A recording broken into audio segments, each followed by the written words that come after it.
교육자들과 중직자들. 교역자가 불신하기 시작하면, 중직자가 불신하기 시작하면 그 교회 전체적인 불신앙들이 감염되겠죠. 코로나 바이러스처럼. 그래서 사회적 거리두기라고 그러는데 영적인 거리를 적당하게 두는 것도 좋습니다. 너무 가까워도 갈등거리들이 생기게 돼 있어요. 그게 완전히, 특히 여자분들은 초등학교 때부터, 어릴 때부터 화장실 가면 같이 가자 그래가 2인 1조 3일조 팀을 꾸려가지고 막 같이 가고, 괜히 화장실 갈 생각 없는데 문 앞에 가가 지킬 필요도 없는데 지키죠. 물론 요즘 뭐 이상한 셀카 몰카를 찍어 지켜주면 좋은데, 어쨌든. 그러니까 또 어떤 사람은요, 제가 아는 어떤 여학생들은 너무 다른 사람들 말에 잘 휘둘려가지고 자기는 시험 공부 안 했는데 해야 되는데 간식 먹으러 가자. 걔는 공부 다 하고 간식 뭐 사 먹으러 가자. 떡볶이 먹으면 그럼 따라가요. 야, 자 화장실 가자. 영화 보러 가자. 다 따라해주다가 정작 자기는 공부 하나도 못하고 시험 때 완전히 망치는 경우도 있고. 제가 아는 어떤 목사님은 막 남들한테 막 이렇게 뭐 외우는 걸 막 잘 가르쳐줘요. 칠판에다가 막 굉장히 세밀하게. 그러니까 점수는 본인이 제일 안 나와. 잘 가르쳐 주는데. 좀 이상하죠. 그러니까 제 말은, 남들을 갖다가 케어하고 양육하기 이전에 내가 지금 뿌리 내리는 작업들이 같이 안 들어가면 안 된다. 그래서 특별히 교역자들은 앞에서 끌고 중직자들은 뒤에서 미는 역할들을 한다면 이게 협력들이 딱 맞아지는 팀들이 중요하다. 좀 이따가 제가 팀의 역할에 대한 이야기들도 좀 드릴 겁니다. 그리고 어떤 본문을 통해서, 이걸 통해서 그리스도가 왜 드러나야 되는지, 참 선지자적인 역할을 하는 부분은 뭐지, 참 제사장적인 역할은 이 내용에서 뭐지, 참된 왕의 역할은 뭐지, 이 부분들을 계속 찾는 겁니다. 그래서 생명운동이 지속되다가 말씀운동이 열렸다 닫혔다 하다가 말씀운동이 지속되다 보면, 예전에 저희랑 같이 사역했던 지금 목사님 안수 받으셨는데 옛날에 막 20, 30개 말씀운동 뛴다고 생명 걸고 뛰다가 밥도 안 하고 애들도 방치해가지고 완전히 그냥 넉다운이 됐다 하더라고요. 그렇습니다. 많이 뛰는 게 중요한 게 아니고, 말씀운동을 펼치는 이유도 생명운동이고 말씀운동을 펼치는 이유도 제자운동 때문입니다. 전부 이거는 삼위일체처럼 연관이 있어요. 생명운동이 지속되면 말씀운동이 열리고 말씀운동이 지속되면 제자가 일어납니다. 왜 제자를 세웠죠? 생명운동 하려고. 왜 제자를 세웠죠? 말씀운동 하려고. 이 세 가지는 그냥 하나라니까요. 예수를 그리스도로 영접할 때 생명을 얻습니다. 예수가 그리스도라는 것을 66권을 가지고 밝히 성경마다 그리스도를 드러내서 증언하는 것이 말씀운동이고, 말씀운동을 할 수 있는 제자가 사실은 일어나야 되거든요. 그리고 조금 전에 말씀드렸습니다. 이 말씀운동이 지속되려면 합당한 사람, 평안을 받을 자, 옥토하고 해야 됩니다. 그러니까 양육을 위해서 새가족들, 듣기 싫지만 꾸준히 찾아가서 도와주는 말씀운동도 있습니다. 그것도 해야 됩니다. 그러나 가장 중요한 거는 뭐냐? 계속 새로운 생명이 살아나는 말씀운동이 일어나야 돼요. 올해 우리 교육자들과 중직자들에게는 새가족들이 계속 와서 영접하고 계속 확산되는 그런 말씀운동이 하나씩 열리도록 기도하세요. 작년에 우리 저를 비롯해서 응답받지 못했던 완전 불신자를 제자로 딱 세워서 함께 송구영신예배 때 앉자라는 이야기를 했는데, 그 이어져서 만민을 위하여 깃발을 들자. 저도 지금 여러분들하고 똑같은 이제 위치에서 뜁니다. 저도 이제 뭐 하루에 막 10시간씩, 많게는 12시간씩 뛰면서 생명운동을 틈틈이 내보는 겁니다. 근데 그런 생각을 합니다. 이렇게 뛰어보니까, 야, 내가 전에 이 일을 안 할 때, 안 뛸 때 하루 종일 현장에서 저 사람 붙들고 그냥 영접시키고 제자 찾고 한 일주일만 집중으로 붙어버렸으면 완전히 막 제자도 뽑아내고 모아놓고 말씀 들을 사람들 해가 묻고 막 이거 다 되겠다, 이런 생각이 뛰면서 해보니까 딱 들어요. 사람이 참 간사한 게 아파봐야 건강할 때가 얼마나 좋았던 거지. 허리 아파갖고 끄떡끄떡 해보세요. 와, 내가 막 마음껏 공도 차고 운동하고 이렇게 했을 때가 얼마나 좋았는지. 이 바보 같은 거예요. 저를 비롯해서. 이 사람이란 건 그렇다니까. 지금 우리에게는 어마어마한 시간표들이 있습니다. 앞으로 우리 예수사랑교회나 마라나타 미션을 철치가 200개 나라를 섬기고 헌신할 역할들을 앞으로 해야 됩니다. 만민 앞에 나는 목사로서 어떻게 깃발을 들 건가? 나는 권사로서 어떻게 깃발을 들 건가? 나는 어떻게 장로로서 깃발을 들 건가? 안수집사로서 나에게 딱 맞는 생명운동, 나에게 딱 맞는 말씀운동, 내 직분에 맞는 제자운동, 내 상황에 맞는, 내 현실에 맞는, 내 조건에 맞는 것들을 찾아내는 것들이 진짜 필요합니다. 그러려면 지난주에도 잠깐 말씀드렸는데 확정이라는 게 필요해요.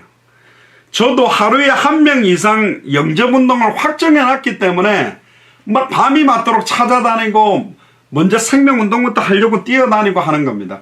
그 확정, 고정이 되는 것들이 중요하다.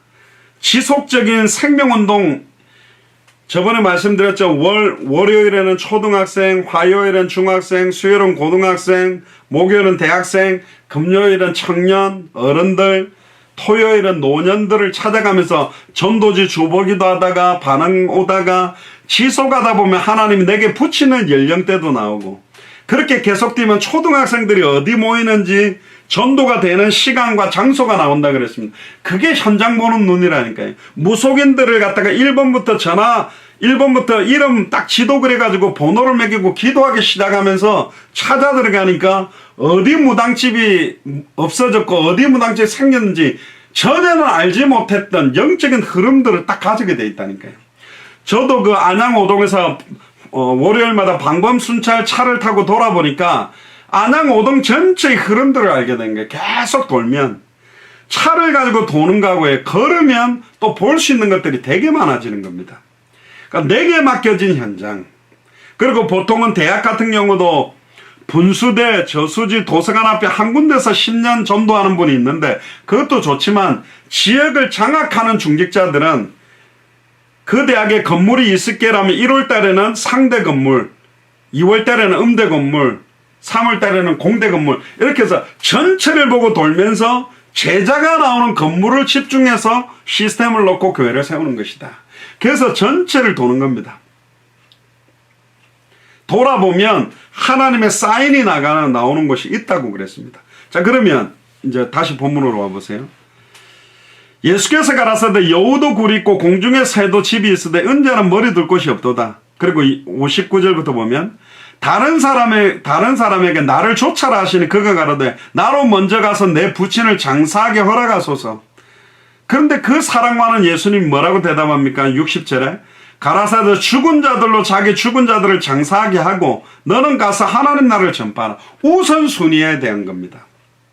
땅의 일을 생각하면 우선순위는 하늘의 일을 생각해야 되는데 하늘의 일이 뭡니까? 결국은 영혼 구원, 부활의 권능에 참여하며 그리스도의 남은 고난을 채우는 생명운동, 말씀운동, 제자운동이 누가 뭐래도 하늘의 일입니다. 모든 것들을 생명운동으로 연결하는 거예요. 이 말은 여러분들이 전도사가 되라 그 이야기가 아니라 머리하러 가는 것도 생명운동을 생각하고 시장 가는 것도 생명운동을 생각하고 친구를 만나는 것도 생명운동을 생각하고 모든 만남, 모든 가는 장소를 생명운동으로. 아주머니들도 그렇잖아요. 평상시 삶 자체를 아예 생명운동으로 모든 만남을 복음 전하는 만남으로 현장으로 보고 복음으로 보고 전도로 보고 기도로 보고 제자를 찾는 눈으로 보면 달라지는 것입니다. 베드로와 요한이 늘 왔다 갔다 했던 성전에서 기도하는 오순절 마가의 집 다락방에 성령 충만 받고 들어가다가 딱 보니까 늘 봐왔던 안전병인가 그날은 다르게 보인 거예요. 내게 있는 것으로 네게 주어야 되겠다. 은과 금이 필요한 것이 아니라 내게 있는 예수 그리스도의 생명의 성령, 영원한 생명, 생수의 강물이 터지는 이 복음을 전하는데 그 증거 하나가 아예 예루살렘 전체 파장을 주는 증거가 됐거든요. 한 사람이 전체 영향력 주는 문이 생길 수도 있습니다. 그 한 사람, 그게 합당한 자, 평안을 받을 자, 옥토와 같은 수가성 우물가 여인 한 사람을 예수님이 일부러 만나러 갔다는 사실. 결국은 사마리아 성에 빌립이 들어갔을 때 수가성 우물가 여인과 그 연결됐던 사람이 연결되지 않았겠냐? 연결됐다는 거죠. 그래서 우선순위가 뭐냐? 장례식 중요하다. 그러나 빨리 하나님의 나라를 전파하는 게 얼마나 시급한지를 더 먼저 알아야 된다. 그 장례식을 통해 또 하나님의 나라를 전하면 됩니다. 61절에 보세요. 또 다른 사람들이 가로되 주여 내가 주를 쫓겠나이다마는 나로 먼저 내 가족을 작별하게 하소서.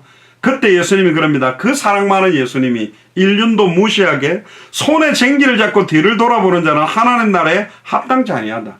이 누가복음 9장 1절은요 12사도, 우리가 마태복음 10장을 봤지만 누가복음 9장도 12사도를 보내면서 이런 이야기를 한 겁니다. 많은 사람들이 당대 세계복음화하고 싶어하고 이걸 위해서 응답받기를 원하고 사도 바울처럼 살기를 원하지만, 그러기 위해서는 내 삶의 우선순위, 모든 가족관계, 여기에 가장 중요한 게 뭔지를 알아야 된다. 이 말은 뭐죠? 지난번에 한번 말씀드렸잖아요. 예수를 그리스도로 알고 믿고 사랑하고 증언하는 것보다 남편과의 관계에 더 매여 있다면 사탄의 통로가 남편이 됩니다. 예수를 그리스도로 믿고 사랑하는 것보다 아내를 더 사랑하는 게 돼버리면 아내가 사탄의 통로가 되고, 항상 예수를 그리스도로 알고 믿고 순종하는 일에 걸림돌 역할을 합니다. 뭐 예를 들자면 생명운동을 딱 해야 되는데, 여보 오늘 저녁에는 현장 가지 말고 나랑 외식합시다. 딱 걸림돌이 돼요. 거절 못한 어떤 상황을 만들어버려요. 내 자녀를 더 사랑하면. 그래서 주와 및 복음을 위하여 아비나 아내나 자식이나 전토를 벌인 자는 100배의 축복을 받는다. 주보다 더 아비나 어미를 더 사랑하면 내게 합당치 아니하다. 너희 집안 식구가 원수란 말은 집안 식구가 원수라는 말이 아니고, 너무너무 아내나 남편이나 자녀를 사랑하는 것이 우선순위를 놓치는 통로가 될 수 있다. 그래서 지혜롭게 행해야 됩니다. 자, 그리고는 이제 10장을 펴보세요. 누가복음 10장. 오늘 이제 자 보세요. 예수님은 한 곳에 교회 건물을 만들어 놓고 사람들 오도록 이렇게 있었던 분이 아닙니다. 10장은 이제 드디어 70인 제자 중직자들을 보내는데요. 이후에 주께서 달리란 말은 누가복음 9장에 나오는 12사도와 다르게, 여러분들은 12사도 제자와 70인 제자, 중직자 제자는 다릅니다. 사도들은 강단권을 가지고 메시지를 하고 목양을 하고 전도하는 형태의 포커스, 모이는 주일교회의 포커스가 강하다면 70인 제자는 흩어져 있는 현장교회, 평일교회의 목회자들입니다. 그게 초대교회의 캐릭터예요. 여러분들이 지금까지 기성교회 가지고 있었던 장로님들, 권사님들 뭐 그런 캐릭터는 버려야 된다니까요. 초대교회 캐릭터를 우리가 가져야 됩니다. 초대교회 가기 전에 예수님이 세운 목회자, 교역자와 중직자들은 어떻냐? 자 보세요. 달리 70인을 세우자 70명입니다. 그래서 제가 옛날에 기도 제목이 뭐냐? 딱 82명 세우고 주님께 가기를 원합니다. 그 어떤 82명이냐? 사도 바울과 같은 제자 12명, 그리고 각 분야에 식주인 가이오, 자주장사 루디아, 천막 만드는 업을 했던 브리스길라 아굴라, 피장 시몬, 또 뭐 바느질하는 눈바, 각 분야에, 예를 들면 정치, 경제, 사회, 문화, 각 분야에 진짜 그 분야를 가지고 당대 세계복음을 할 수 있는 증인 70분야에 한 70명, 예수님처럼 82명 정도. 그런데 이제 조금 더 나아가서 우리 주보에 있는 것처럼 아예 200개 나라와 2000개가 넘는 미전도 부족 국가를 깨우기 위해서는 2인 1조 50개 팀 한 100명 정도만 나오면, 그거는 이제 저희들이 검증을 했습니다. 미국에서. 아무리 큰 주도, 저번에 보스턴 시내에서만 103개 대학이 있는데 미국 한 개 스테이트가 우리나라보다 거의 크거든요. 저쪽에 보스턴 쪽에 있는 조그마한 주도 있지만 텍사스 같은 경우 우리나라 몇 배가 되거든요. 알래스카도 몇 배가 되죠, 우리나라에. 그런데 아무리 큰 스테이트라 할지라도 대학이 한 500개가 안 돼요.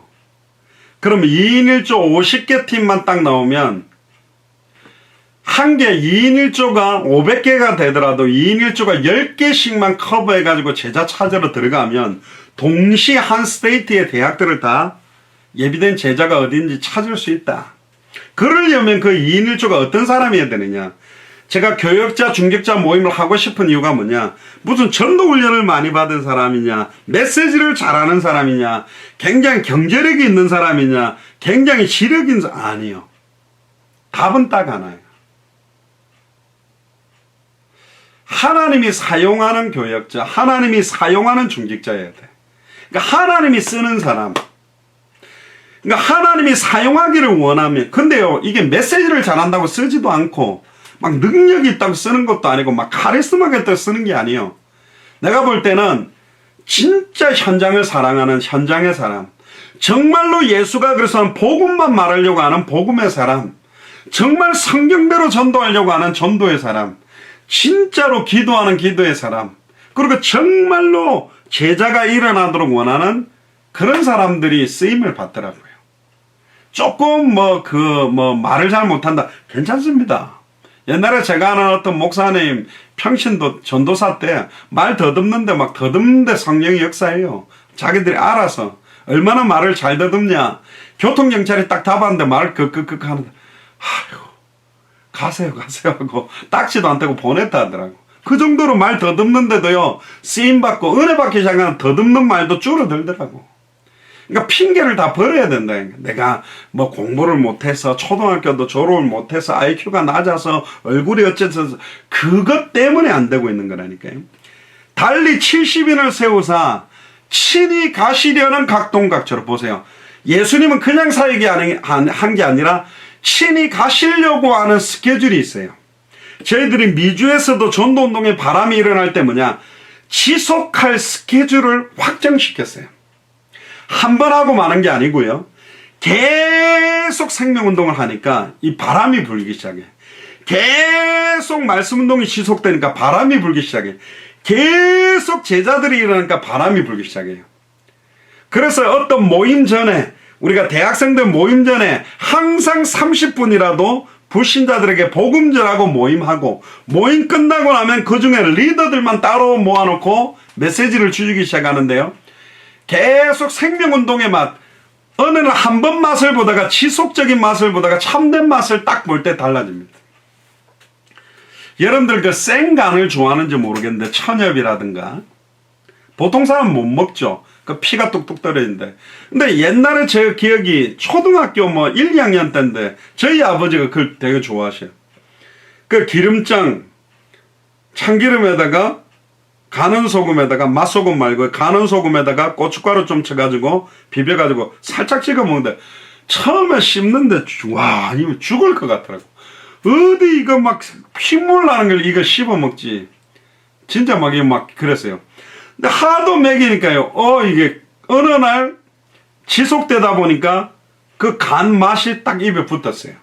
그러니까 간을 딱 찍어 먹는데 싱싱하면 너무 맛있다는 걸 알게 됐어. 갑자기 침이 나오네요. 여기는 밤 12시 20분인데 여기서는 생간을 먹을 수 있는 상황은 아닐 것 같은데요. 먹지 마라 그래도 먹는다니까요. 여러분들 홍어? 처음 완전 난리가 납니다. 그런데 그 홍어에 코가 빵 들으면 촥 홍어 삼합의 맛을 딱 본 사람이 나왔다? 먹지 말아도. 포항 가면 그 뭡니까? 뭐죠? 그 있잖아요. 이게 잘라가지고 뭡니까? 갑자기 생각이 안 나네. 과메기 그것도요. 그거 딱 처음에 꼬리한 냄새 이상하다 그러는데 먹으면 이게 어느 날 생명운동 한 번 맛봐도 은혜가 되는데 지속적인 생명의 맛을 보다 보면 나중에는 그칠 수 없는 계속 지속되는 시간표가 옵니다. 그게 이제 어느 날 우리가 만시간의 법칙이라 그러는데 어느 날 무엇을 보느냐에 따라 생각에 막히고 생각에 있는 게 마음에 담기고 마음에 담긴 게 행동을 하게 되고 행동이 반복이 되면 습관이 되고 습관이 계속되면 체질이 되고 체질이 계속되면 삶이 되고 삶이 계속 지속되면 이게 내 인생이 돼요. 그러니까 생명운동, 말씀운동, 제자운동 자체가 내 삶의 일부, 내 인생 자체가 되도록 생활의 단위를 보면 뭡니까? 떡볶이 하나 만드는데, 오뎅 하나 만드는데, 김밥 하나 만드는데, 돈가스 하나 만드는데 자기 인생을 걸었거든. 지난주에 우리가 말씀드렸습니다. 금요 메시지 때. 우리가 모든 것들을 이길 수 있는 힘의 비밀이 뭐냐? 부활의 권능과 그 고난에 참여할 수 있는 베이스는 뭐냐? 순교를 각오하고 있기 때문에 그렇습니다. 우리도 이집트 콥트 기독교인들처럼 순교할 준비가 언제든지 됐습니까? 했을 때 아멘. 우리는 언제든지 순교할 각오가 준비됐습니다. 그거는 성경의 복음이 내 인생의 복음이 되고, 성경의 전도가 내 인생의 전도가 되고, 성경의 끝이 내 인생의 끝이 된 사람들은 그 이야기들을 고백할 수 있는 겁니다. 두렵겠죠. 그 말 했는데 칼 갖다 대면 아이고 모른다고 할 사람도 있겠죠. 그런데 순교를 각오했던, 그걸 뛰어넘을 수 있는 힘과 은혜를 하나님 분명히 주십니다. 그렇습니다. 그건 어마어마한 영광이기 때문에. 친히 가시려고는 하는 각동각처가 있었어요. 전철을 가지고 스케줄이 있습니다. 안양 전철을 어떻게 돌지? 왜 우리 집 앞에는 대학이 있지? 왜 우리 집 앞에 무당집이 있지? 우연은 없다. 현장을 보다 보면 왜 이렇게 여기에는 어른들이 많지? 노년이 많지? 왜 이렇게 어린이가 많지? 가시려고 하는 각동각처 전체 스케줄이 있었습니다. 그리고는 둘씩 앞서 보냈다. 2인 1조. 왜 2인 1조일까? 혼자 하다 보면 몸이 아프거나 가기 싫을 때가 있어요. 내가 가기 싫은데 이 사람은 너무 가고 싶은 마음 생길 때는 또 갈 수가 있어요. 두세 사람이 내 이름으로 모인 그곳에 함께 하겠다. 혼자 있으면 함께 안 하나? 아닙니다.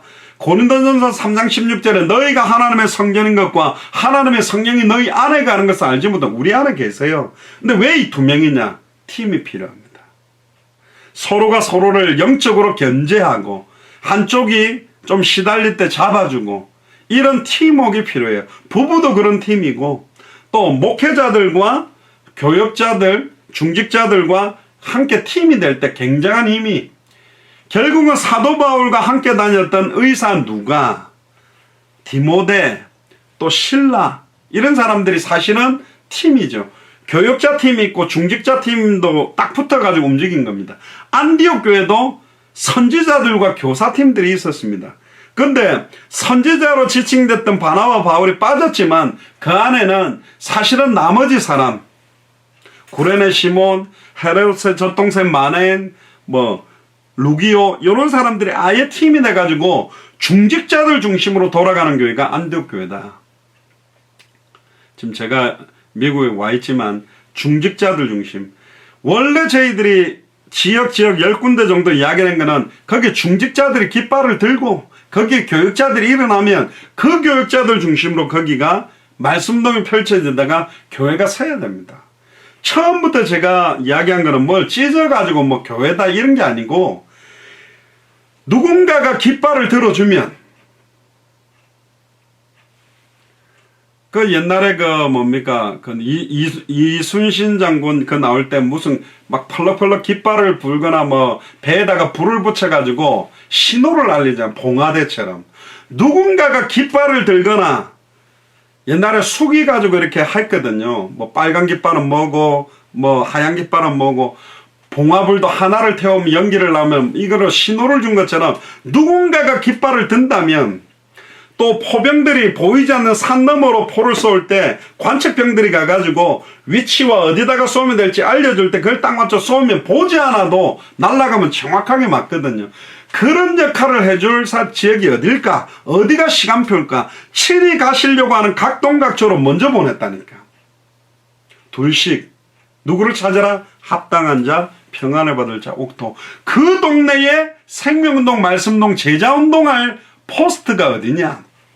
장기보다는 바둑을 보면, 바둑에 보면 이 포석이라는 게 있습니다. 바둑알을 양쪽 기통에다가 딱 놓고 저쪽에다가 딱 놓고.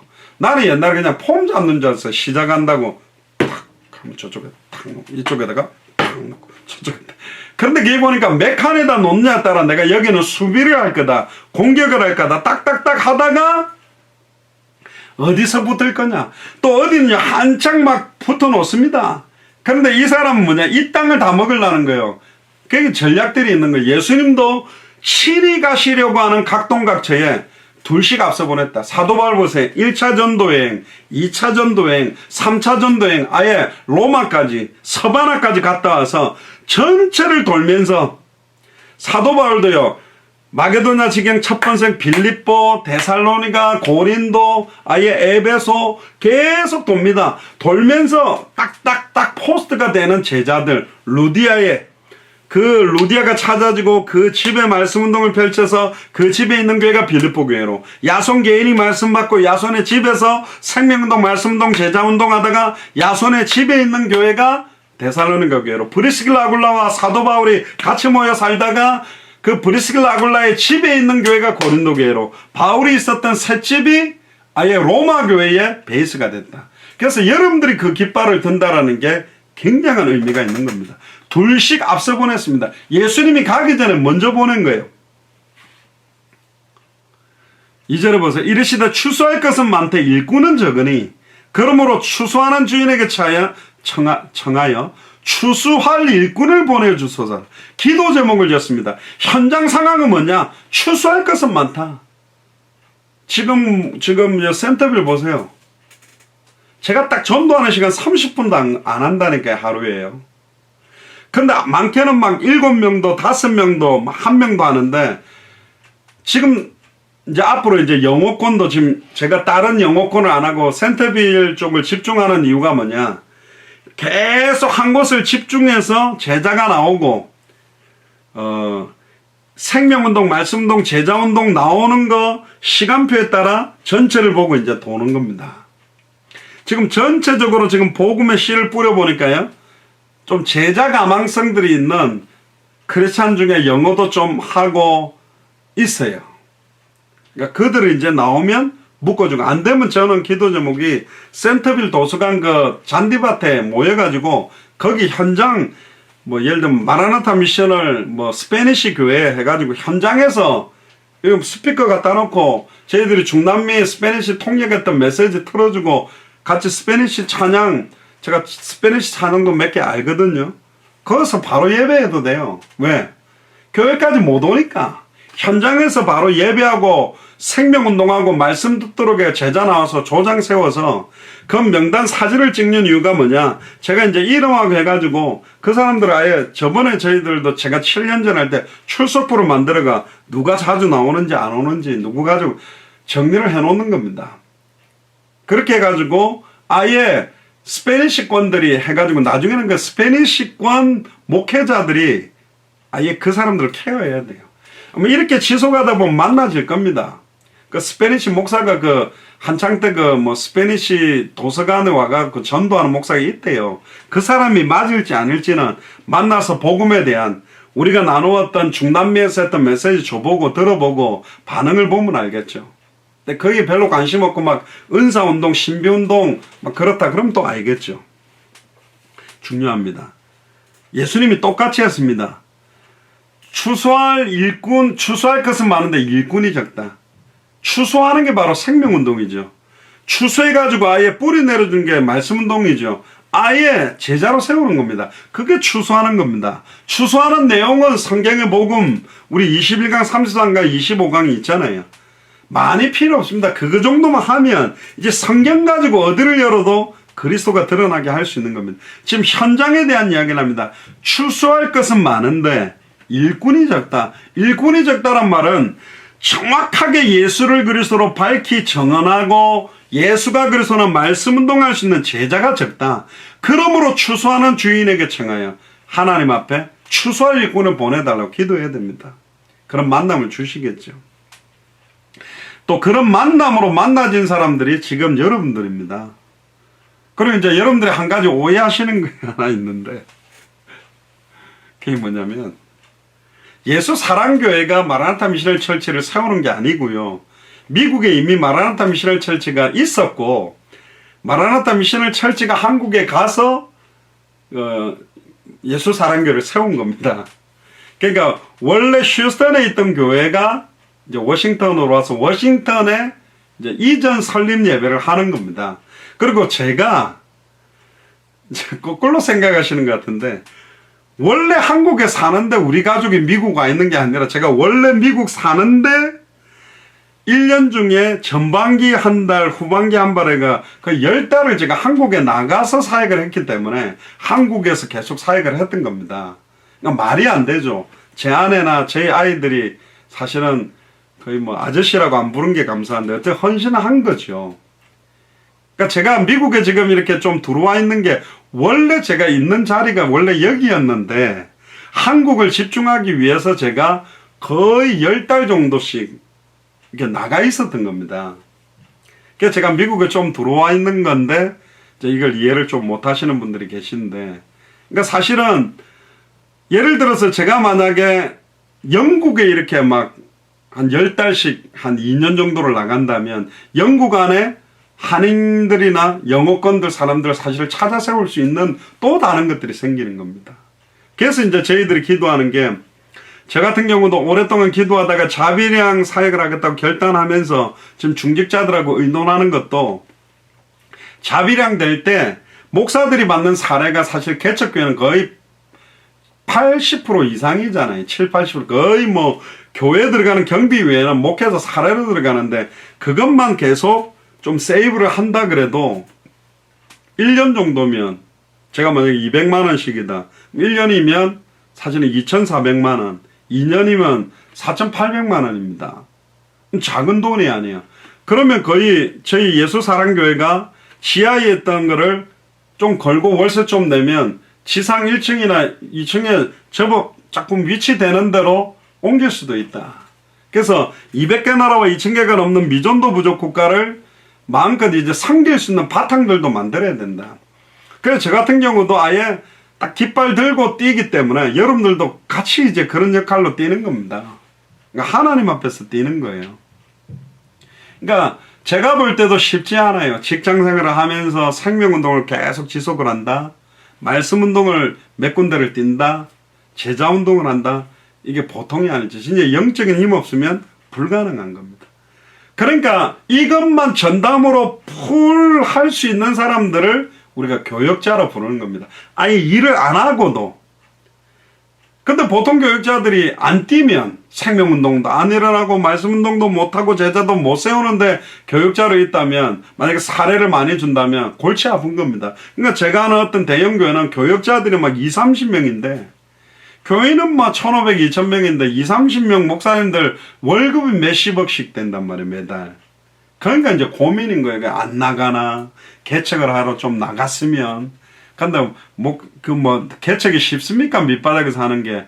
그러니까 눈치 보고 안 가려고 막 버팅기고 막 이러고, 막 힘 있는 장로님한테 잘 보여서 막 교회 남아있으려고 하고, 혹시 지교회 만들면 그거 하나 덥석 내가 맡아가지고 뭔가 해보니까, 이런 생각을 하지, 밑바닥에서부터 현장을 뛸 수 있는 목사들 맞냐? 별로 없고, 거의 없다니까요. 힘든 거예요, 이게요.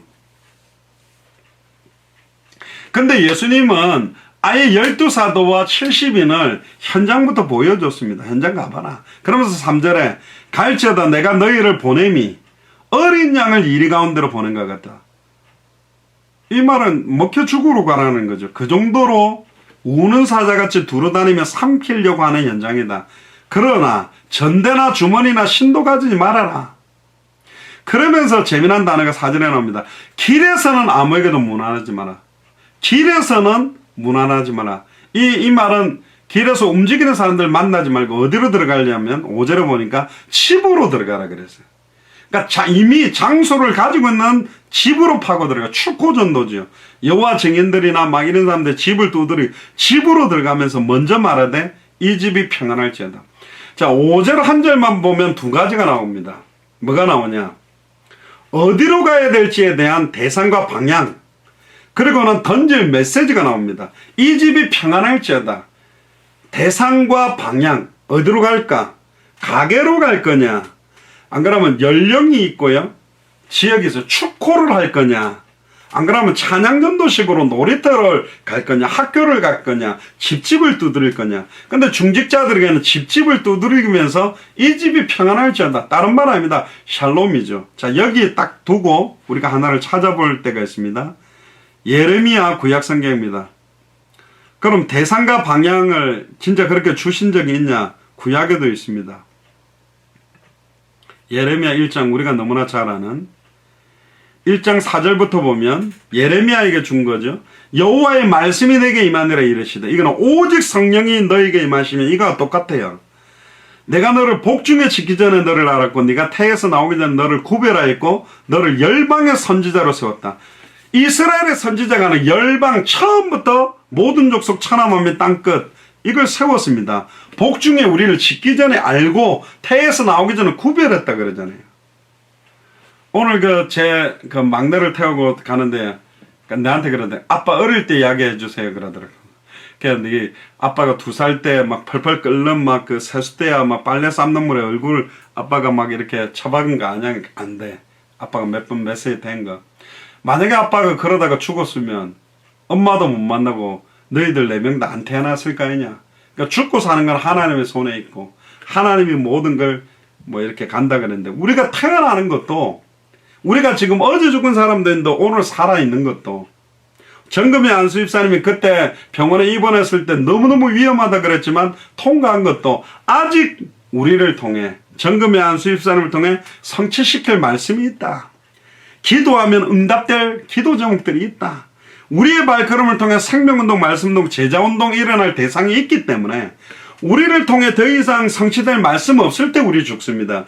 우리가 기도도 응답할 제목들이 없을 때 우리가 죽는 거예요. 나를 통해 이룰 전도와 선교가 없으면 죽는 겁니다. 살아있다는 말은 빨리 내가 붙잡을 말씀이 있다는 거고 빨리 붙잡을 기도 제목이 있다는 거고 빨리 붙잡을 생명운동, 말씀운동, 제자운동의 스케줄들을 확정해야 된다는 겁니다. 근데 6절에 보세요. 내가 가로되 슬프도소이다 주여여 보소서 나는 아이라 말할 줄 알지 못하니 핑계 딱 대죠. 그때 7절에 말합니다. 여호와께서 내게 이르시되 너는 아이라 하지 말고 핑계 대지 말고 내가 너를 누구에게 보내든지 너는 가며 대상입니다. 방향 어디로 가야 됩니까? 대상과 방향 내가 너를 누구에게 보내든지 너는 가며 두 번째 내가 너를 무엇을 명하든지 말해라. 메시지 내용 그러니까 대상과 내용 방향과 메시지를 지어주셨어요. 나중에 이제 우리가 말씀 따라가는 전도할 때 누구한테 갈 거냐 어떤 질문과 메시지를 던질 거냐 이걸 이제 전에 훈련시켰거든요. 매주 선포되는 주일 강단 메시지는 그 주간의 모든 만남의 대상들하고 연결된다. 그러면 이번 주간에는 부활에 대한 거거든. 그리스도의 남은 고난을 육체에 채우고 사망 원수를 깨뜨리고 부활에 관계된대요. 그래서 예전에 이 부활 주간에는요 어떤 사람들에게 찾아갔냐면 이런 질문을 던졌어요. 최근에 당신 주변에 사람이 갑자기 죽었던 죽음을 맞이한 고통 가운데 있었던 경험들이 있느냐. 그런데 어떤 사람이 갑자기 그 이야기하니까 미국에서 팔을 올리더니 여기다 이름이 있는데 자기 사랑하는 형제간들이 다 죽었대요. 한 달 전에 또 죽었고 이제 남은 건 자기래. 자기가 죽음에 대한 두려움이 있대요. 그런데 그때 이번 주일 강단을 딱 펼쳐주면서 이번 주간에 봐라 나는 당신한테 일부러 뭔가 말한 게 아니라 이번 주간에 강단과 당신이 가지고 있는 문제와 딱 연결된 그래서 말씀을 따라가는 전도 이제 앞으로 우리가 말씀 따라갈 때 그 말씀 안에서 찾는 게 2가지입니다. 어떤 대상 누구에게 가라고 이 말씀을 주셨어요. 물론 모든 사람한테 전해야 돼요. 그러나 이번 주간에 딱 주시는 그 말씀 뭐 죽었던 나사로를 살린 예수 그리스도 그랬는데 죽었던 나사로를 살린다. 그럼 누구한테 가면 좋을까? 그리고 어떤 대학생들은 미국에서 얼굴이 썩은 사람들한테 가자. 얼굴이 막 죽을 상태에 있는 사람한테만 좀 전하면 좋지 않겠냐. 막 그렇게가 전해보기도 하고 그랬는데.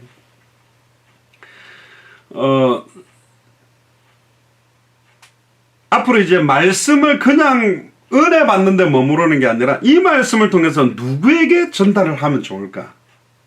전달할 대상과 방향. 그럼 이 메시지 중에 어떤 메시지를 딱 전문. 그래서 제가 전에 저희들이 말씀 따라가는 전도 운동할 때 질문을 했다 그랬지 않습니까? 하와이에서 저희들이 잘 하지 않았던 와이키키 해변 전도를 갔는데 관광객들도 전해야 되지만 치수갈 말씀 운동이 열리고 치수갈 장소를 찾기 위해서는 와이키키 해변 관광지역에 관광객 말고 거주자들을 찾다. 로컬 사람들을. 그래서 우리가 제일 먼저 던진 질문이 뭐냐. 당신 관광객입니까? 여기 사는 분입니까? 그러면 관광객은 복음을 안 전해야 될 사람이 아니라 우리는 지금 이 시간표에 하와이안들, 로컬 사람들 가운데 해야 되기 때문에 질문 한 가지만 딱 던지면 로컬 사람들이 딱 선별이 돼요. 그래서 질문과 대상을 찾고 메시지를 압축해서 던지는 것들이 굉장히 중요하다. 한 가지 예를 들어보면 예배의 실패는 모든 것의 실패라는 메시지가 있었어요. 그래서 질문을 3개를 했어요. 그래서 일단은 예배에 대한 실패니까 불신자가 예배를 드리지는 않으니까 그럼 우리가 기존 신자들 중에 예배 실패한 사람, 예배의 실패의 이유가 뭐냐? 결국은 예배의 핵심인 참된 복음을 듣지 못하는, 복음이 뭔지를 모르고 인격적으로 예수를 그리스도를 알지 못하고 예배 드리는 기 때문에 실패할 수밖에 없다는 그런 내용이었는데, 첫 번째 질문은 뭐냐? Are you Christian? No. 그러면 일단 그 사람들은 스킵을 하고 크리스찬들만 두 번째 질문을 했어요. 그럼 너 이번 주일날 교회 가서 예배 드렸냐? 그러니까 예배를 드린 사람, 교회를 안 갔다 하는 사람은 일단 냅두고 예배를 드린 사람, 오케이. 그럼 마지막 질문이야. 그럼 예배 실패가 뭘까? 다른 것보다 이번 주 주일 강단 설교 제목을 혹시 기억하느냐? 그걸 물어보자. 그래서 기억을 못하면, 설교 제목 자체를 기억하지 못한다는 말은 매주간 강단에 선포되는 메시지는 내가 살 수 있는 말씀을 주는 건데 제목도 기억한다 못하는 말은 당신은 오늘 예배를 실패한 거다. 예배 실패는 모든 게 실패다. 이번 주일 우리 강단 메시지를 봐라. 그래서 예배의 신령과 진정으로 드리는 예배의 주인이 바로 그리스도예요. 예수를 그리스도를 알고 믿고 영접하고, 이제는 말씀이, 이제는 육신을 입고 오신 분이 말씀이 성령으로 우리 안에 거할 때 참된 예배가 시작된다. 그렇게 전하자 그랬죠. 그러니까 제가 한 명 데리고 흑인 남자를 만났습니다. Are you Christian? 그러니까 yes, no가 아니라 I'm pastor라고 하더라고. 목사라고 그러더라고요. 목사한테 이번 주 주일 예배를 드렸냐 질문이 이상하다 하지만 그대로 했어요. 너 그러면 이번 주 예배 드렸냐고 화를 내더라고. 내가 설교를 했다. 목사가 교회를 안 가냐 그러길래 마지막 질문을 했어요. 그러면 이번 주 주일 제목이 뭐냐 그래. 그래서 모르더라고. 모르니까 힘이 나잖아요. 지금 당신이 설교를 했고 당신이 목사인데 설교 제목도 기억 못하면 당신 교회 성도들은 지금 어떻게 되는 거냐. 우리 주일 강단 봐라. 예배 실패는 모든 것의 실패라 그랬다. 지금 당신은 실패한 거다. 빨리 주일 강단 말씀 회복하고 진짜 예수가 그리스도는 그 비밀을 알고 66권을 통해 어디를 열어도 그리스도를 증언해야 성도들이 사는 거다. 그 이 목사가 저랑 영접기도를 같이 했거든. 거기는요. 그러니까 한 주간에 선포되는 메시지가 그대로 현장에 연결되는 걸 보면서 일단 생명운동, 말씀운동, 제자운동도 일어나야 되지만 결국은 강단과 현장이 말씀으로 연결되구나. 그러니까 현장을 보는 눈이 말씀이고 현장의 말씀을 선포해서 현장의 여러 가지 반응들을 가지고 다시 말씀을 보고 한 주간에 안 풀렸던 갈등이나 문제를 가지고 이번 돌아오는 주일날 딱 앉아보면 강단에서 한 주간에 있던 문제의 해답과 결론들이 사실은 나오게 되어 있습니다. 그래서 강단과 현장이 소통하면서 가는 게 초대교회였다니까. 그래서 예수님은 누구에게 보낼지 대상, 무슨 말을 할지 메시지 요걸 딱 줬어요. 그래서 앞으로 이제 점점점 중직자들과 교역자들에게 합당한 자, 평안을 받을 자 한마디만 던져보면 안다니까요. 전에 이야기 안 했습니까? 피닉스 주립대학에 우리가 딱 들어갈 수 있는 시간이 이제 첫째 날 1시간하고 그 다음 날은 30분밖에 없었어요. 근데 첫째 날은 모든 사람한테 복음을 전했어요. 그랬더니 열 몇 명이 영접했는데 80%가 흑인이에요. 그래서 이 피닉스 대학은 흑인 가운데 하나님 계획이 있겠다. 그래서 좁혔어요. 그래서 아예 둘째 날에는 흑인한테만 가가 질문 하나만 말하자. 우리는 30분 있다 나가야 되니 결국은 불신자를 영접시켜서 양육할 시간은 없으니 크리스찬 중에 사명자를 찾자. 그래서 바로 던진 말이 뭐냐. 흑인한테 가가 한 가지만 물어보겠다. 너가 창세전에 영세전에 피닉스 주립대학을 살리라고 보낸 그리스도의 제자가 너냐? 네가 맞으면 우리가 이 대학을 살릴 수 있는 복음에 대해서 전달해 주고 싶다. 그러니까 흑인들 what 이러면서 막 욕을 하고 막 산 넘어 배추욕도 하고 하여튼 막 그러더라고요. 그러니까 몇 명을 딱 거쳤는데 10번째쯤 딱 됐는데 여자한테 물었어요. 그럼 그 여자가 저한테 나는 아닌데 너희들이 찾는 사람 내가 알고 있으니까 따라오라. 그래 딱 맞는데 흑인한테 이야기를 했는데 하나님은 백인 남자애. 걔가 오늘 아침에 리서치를 한 게 뭐냐? 퓨어 가스플. 순수한 복음이 뭔가. 그때 예수가 그랬더니 얘가 우리 모임까지 딱 왔었고 복음 전하겠다. 그러니까 원래 얘는 계속 현장 전도를 해왔던 친구거든요. 근데 복음에 대해서 부딪히고 연결이 됐었는데요. 그러니까 누구에게 갈 거냐, 대상, 방향, 그리고 뭐라고 전달할 거냐, 메시지나 질문, 그 질문을 좁혀서 딱 합당한 자, 평안을 받을 자, 옥토를 찾는 인도를 받아가는 것이 앞으로 말씀 따라가는 전도운동으로 갈 겁니다. 그래서 여기 보시니까 내가 너를 누구에게 보내든지 대상, 무엇을 명령하든 그대로 그걸 제대로 잘한 사람이 누구냐? 모세와 아론이죠. 바로왕에게 보냈고 뭐라고 말하냐? 10가지 재앙을 그대로 하나님이 말하는 대로 전했는데 결국 6월절 어린 양의 피 바른 날 출애굽의 기적이 일어났습니다. 어마어마한 전도운동이 일어난 거죠. 더 보면 사실은 시간이 너무 들어갈 것 같고요. 다시 누가복음 10장으로 다시 돌아오시면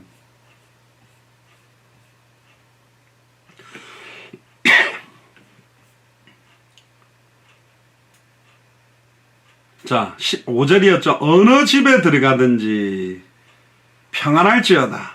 그럼 이거 뭐야? 그러면 6절에 만일 평안을 받을 사람이 거기 있으면 이 평안을 받을 사람이 샬롬이라는 인사에 들어오는 전도자들을 영접하는 거예요. 선지자 이름으로 영접하는 자는 선지자의 상어, 의인의 이름으로 영접하는 의인의, 제자의 이름으로 당대 세계복음화의 생명운동, 말씀운동, 제자운동의 언약을 받을 사람. 그래서 사도행전 16장에 보면 주께서 문밖 강가에 모인 여자들에게 말하니까 주께서 루디아의 마음을 여사 바울의 말을 청종케 하는 그 합당한 자, 평안을 받을 자, 옥토가 바로 루디아였고 야손이었고 브리스길 라굴라였죠. 기생 라합도 그랬고 수가성 운물가 여인도 그랬고 그 평안을 받을 사람이 거기 있으면 너희 빈 평안이 거기 머물 것이요 그렇지 않으면 너희에게로 돌아오리라. 그리고 더 중요한 게 뭐냐?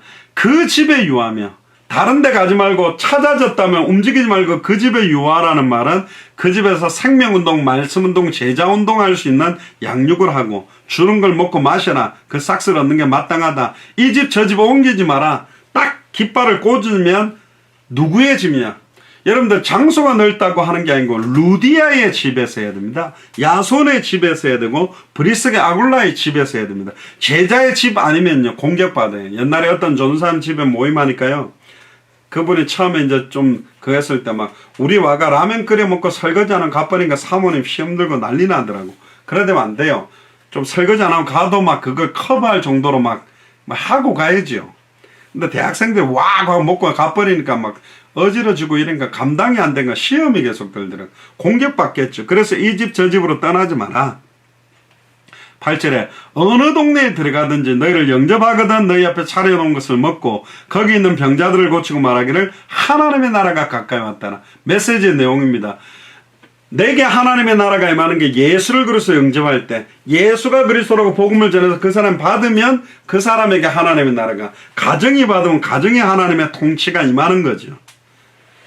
12절에 내가 너희에게 말하노니 전날에 소돔이 그 동네보다 견디기 쉬우리라. 우리에게 명령하는 말씀하시는 13절입니다. 화 있을 적 고라시나 화 있을 적 베세다예요. 예수님이 가장 능력을 많이 행했던 두 도시입니다. 고라신, 베세다.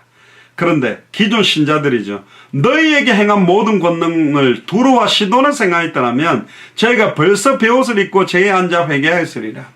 이건 뭐냐? 여러분들에게 빗대서 말해보겠습니다. 이 예수사랑교회에 있는 교역자들과 중직자들아, 너희들이 들었던 예수가 그리스도라는 성경의 복음, 성경의 전도, 성경의 끝을 아예 불교 신자나 무속인들한테 전했다면 벌써 베옷을 입고 회개하고 돌아왔을 거다 이 말입니다. 귀는 있는데 듣지 못하고 있는 바리새인 사두개인 서기관처럼 완고한 그들에게 지금 책망하는 거라니까. 14절에 심판의 때에 두로와 시돈이 너희보다 견디기 쉬우리라. 그리고 가버나움아 네가 하늘에까지 높아지겠냐 음부에까지 낮아지리라. 교만에 극치로 달리고 있는 바리새인 사두개인 서기관들이 진치고 있는 현장들을 말하는 거고요. 16절에 너희 말을 듣는 자는 곧 내 말을 듣는 것이요 너희를 저버리는 자는 곧 나를 저버리는 것이요 나를 저버린 자는 나 보내신 이를 저버린 것이요. 이게 우리에게 위임된 겁니다. 너는 가라 주의 이름으로. 우리는 주의 이름을 갖고 갑니다. 할렐루야. 순교를 각오하고 움직일 땐 괜찮습니다. 어떤 일이. 그랬더니 17절에 70인이 중직자들이 너무 기쁘게 돌아온 거죠. 주의 이름으로 귀신들도 우리에게 항복해야 돼. 보통 현장전도 보내면 돌아오면 얼굴이 시큼한 사람, 화난 사람이 있어요. 시큼한 사람은 영접 안 되고 거절당하고 쪽을 판 사람, 욕 얻어먹은 사람, 이 사람은 영접된 사람. 그런데요, 사도 바울은 복음 전하면 무조건 다 영접했냐? 아닙니다. 흩어지고요, 완전 반대하게 됐어요. 돌로 치려고도 했다니까. 예수님이 복음을 전하면 다 믿었냐? 아니라니까. 그 말은 뭐예요? 다 영접하는 게 아닙니다. 영생규식으로 사도행전 13장 48절에 작정해 놓은 사람이 있다. 합당한 자 평안을 받는 옥토가 그 사람을 찾으려고 해요. 그러니까 던졌는데 안 받으면 설득이나 구걸하는 게 아닙니다. 빨리 받지 않으면 발에 먼지도 떨어버리라 그랬거든요. 발에 먼지를 빨리 떨고 다른 사람 찾아야 돼요. 그 사람에게 안전하게, 지금은 시간표가 아니라, 그러니까 고구마 삶듯이 고구마를 넣고 삶을 때요, 어떻게 알아봅니까? 젓가락 같은 거 푹 찔러보면 되잖아요. 안 들어가는데 억지로 찌르면 익은 겁니까? 아니라니까요. 씹어보세요. 아다닥 하지. 근데 삶다가 젓가락으로 툭 찌르는데 쑥 들어가면 이제 익은 거죠. 그러면 한번 툭툭 던져보면 좀 아닐 때가 있어요. 내 주변 사람 툭툭 던져보면 아닐 때가 있다니까. 근데 딱 부딪히는 시간표가 오는 때까지 기다려야 됩니다.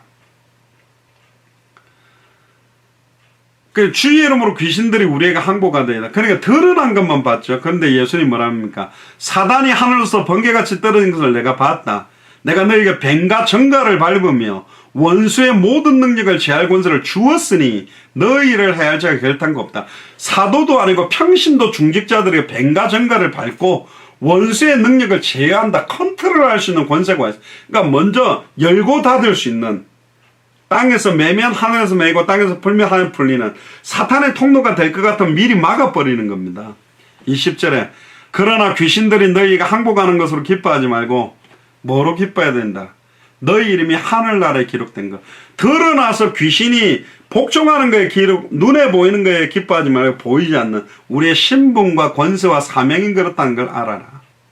그리고 21절부터는 이걸 지혜 있는 자들에게는 슬기 있는 자들을 숨기고 어린아이들에게 나타내심을 감사하고, 이게 아버지의 뜻입니다. 우리처럼 부족한 자들을 통해 사용하는 게 아버지의 뜻이고, 22절에 너무 중요하죠. 내 아버지께서 모든 것을 내게 주셨으니 아버지 외에는 아들이 누구인지 아는 자가 없고 아들과 또 아들의 소원대로 계시를 받는 자 외에는 아버지가 누구인지 아는 자가 없다.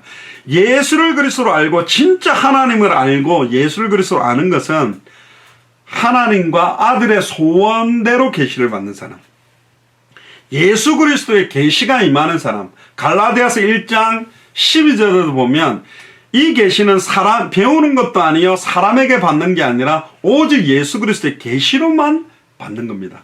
줄기차게 예수가 그리스도는 이걸 계속 들을 수 있는 사람은, 아들의 소원대로 계시를 받는 사람은 들을 수 있는 거 못 견딥니다. 미치는 거예요. 저 목사가 어떻게 저렇게 빤빤하게 햇말 또 하고 예화도 써먹은 거 계속 써먹냐? 못 견디죠 보통. 근데 버틴다. 둘 중 하나라 그랬습니다. 독종 아니면 진짜 예수를 그리스도로 누리기 때문에 듣고 앉아 있는 거죠. 그러니까 하는 사람도 그러면 똑같은 말 계속하는 거예요. 물론 이게 나이 많이 들으면 햇말 또 하고 햇말 또 하는데 저는 그 정도 나이는 아직 아니잖아요. 근데 계속 예수는 그리스도, 그는 완전히 나이 들은 미쳤거나 진짜 예수를 그리스도로 알고 믿고 누리기 때문에 말하거나. 옆 사람 한번 보시기 바랍니다. 독종이나 미친 사람인지 진짜 예수를 그리스도로 알고 믿는 건지. 23절에 제자들을 돌아보시며 조용히 이르시되 너희의 보는 것을 보는 눈이 복되다.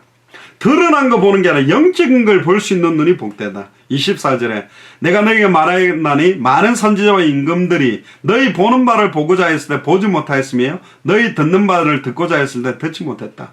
눈에 보이는 예수님을 진짜 그리스도로 보고 믿었던 사람 별로 없었고, 지금 성경을 많이 읽고 속독하고 정독하고 쓰기도 하고 맨날 듣기도 하지만 성경을 통해 날마다 예수가 그리스도라는 게 드러나고, 왜 예수를 그리스도로 믿지 아니하면 안 되는 이유를 증명하는 사람들은 없다.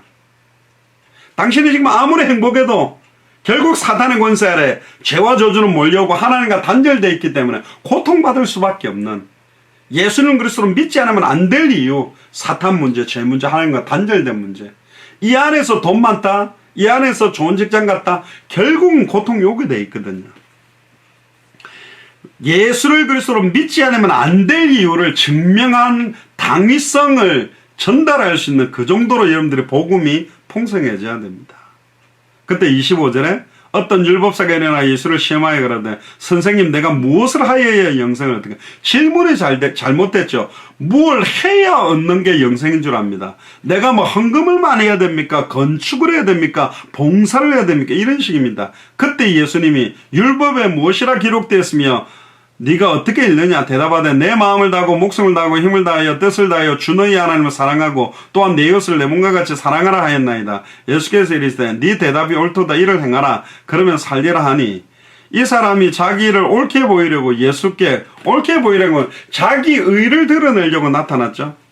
그러면 내 이웃이 누구입니까? 예수께서 대답하여 가라사대 어떤 사람이 예루살렘에서 여리고로 내려가다가 강도를 만나며 강도들이 그 옷을 벗기고 때려 거반 죽은 것을 버리고 갔더라. 마침 한 제사장이 그 길로 내려가다 그를 보고 피하여 지나가고, 이와 같이 한 레위인도 그곳에 이르러 그걸 보고 지나가고, 제사장이 교역자들이고 레위인은 중직자입니다. 다 그냥 갔어요. 근데 33절에 어떤 사마리아인은 여행하는 중 이르러 그를 보고 불쌍히 여겨 가까이 가서 기름과 포도주를 그 상처에 붓고 싸매고 자기 짐승에 태워 주막으로 데리고 가서 돌보아주고, 이튿날 데나리온 2를 내어주며 주막 주인에게 주며 가로되 이 사람을 돌보아주라. 부비가 더 들면 내가 돌아올 때 갚으리라.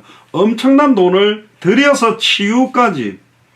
그때 네에겐 세 사람 중에 누가 강도 만난 자의 이웃이냐? 자비를 베푼 자이다.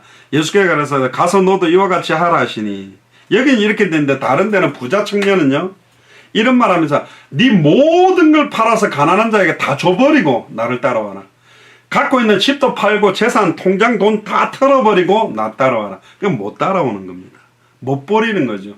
생명은 옛날에 어떤 목사님들이 생명은 건다 해놓고 헌금은 못한다, 이제 그런 수준 이야기가 아닙니다. 이건 뭐예요? 진짜 내 생을 걸 수 있겠느냐. 그때 38절에 저희가 길 갈 때에 예수께서 한 촌에 들어가시매 마르다라 한 여자가 자기 집으로 영접하더라. 그가 마리아라는 동생이 있어 주의 발 아래 앉아 그 말씀을 듣더니 마르다는 준비하는 일이 많아 마음이 분주한지라. 예수께서 나아가 가로되 주여 내 동생이 나 혼자 일하게 두는 것을 생각지 아니하시나이까 저를 명하여 나를 도와주소서 하소서. 주께서 대답하여 가라사대 마르다야 마르다야 네가 많은 일로 염려하고 근심하나 땅의 일, 육신적인 일에 집중합니다. 그러나 몇 가지만 하든지 혹 한 가지만이라도 족하니라. 반찬 몇 가지 여러 가지 준비하고 하지 말고 그냥 한 가지만 준비하고 너 빨리 말씀 듣는 게 우선순위로 생각해. 이런 말하고 비슷하죠. 마리아는 이 좋은 편을 택하였으니 빼앗기지 아니하리라 하시니라. 결론입니다. 보통 중직자들이 이렇게 갈등을 해요.